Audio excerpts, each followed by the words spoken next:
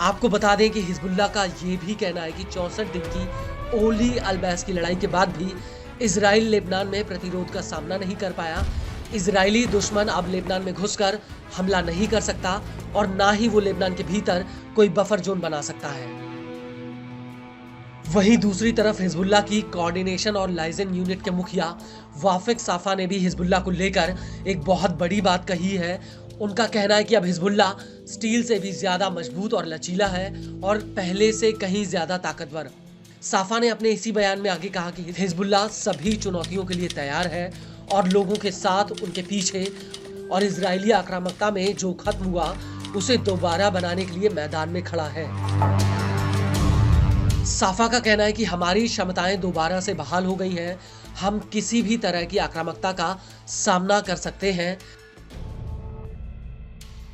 इस सब के बीच आपको ये भी बता दें कि युद्ध विराम को लेकर इजरायली रक्षा मंत्री इजराइल काट्स ने भी हिजबुल्लाह को लेकर एक बड़ी चेतावनी देते हुए कहा कि अगर वो लितानी नदी के आसपास के इलाके से पीछे नहीं हटा तो इजराइल इस युद्ध विराम की परवाह किए बिना हिजबुल्लाह पर कार्रवाई करने के लिए मजबूर होगा। काट्स का कहना है कि हिजबुल्लाह ने लितानी नदी से पूरी तरह से अपनी फोर्स नहीं हटाई है और अगर वो ऐसा नहीं करता है तो कोई भी युद्ध विराम समझौता वजूद में नहीं रहेगा।